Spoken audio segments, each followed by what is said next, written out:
എടാ ഷിഫാസെ, നീ മരിയനെ സ്റ്റോക്ക് ചെയ്യണ ഞാൻ കണ്ട്. സ്റ്റോക്കാ? ആര്? ഞാൻ സ്റ്റോക്കൊന്നും ഇല്ലട്ടാളി, ചുമ്മാ പറ. നീ എന്തിനാ അവളോട് ഉമ്മ ചോദിച്ച? ഉമ്മേ? ആരുമ്മ ചോദിച്ചു? എനിക്ക് സ്വന്തമായിട്ട് വീട്ടിൽ ഉമ്മ ഉണ്ടാവില്ല, പിന്നെ എനിക്ക് എന്താ അവളുടെ ഉമ്മ? എന്റെ ഷിഫാസെ, നിനക്ക് എന്നെ അറിയാം, എനിക്ക് നിന്നെ അറിയാം. ഷോറക്കല്ലേ? അല്ല അളിയാ, അതിപ്പോ എല്ലാവർക്കും അങ്ങോട്ടും ഇങ്ങോട്ടും അറിയുന്നതാണ്. എന്താണ് നിന്റെ പ്രശ്നം? എന്താണ് നിന്നോട് ചോദിച്ച ആരയിക്കണം? അവനോട് പറയാനുള്ള ഞാൻ പറഞ്ഞിട്ടുണ്ട്, അവൻ കേട്ടോളൂ. ഇറങ്ങിപ്പോയാടാ, ഇവിടെ കച്ചവടം നടക്കുന്ന സമയമാണ്. നീ പുറത്തങ്ങനെ പോയി വർത്താനം പറ. എന്റെ പൊന്നേറുതെ പറയാൻ വന്നതാ.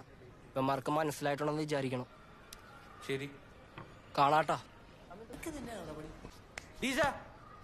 ഒരുത്തൻ ഇപ്പൊ തന്നെ കേറി വന്നിട്ട് നമ്മളുടെ വലുതിനെ വലിച്ചിട്ടിടിക്കും പറഞ്ഞ് പേടിപ്പിച്ചിട്ട് പോയാടാ. എന്തിന്? അതിവൻ ഏതോ പെണ്ണിന് മെസ്സേജ് അയച്ചാണ്.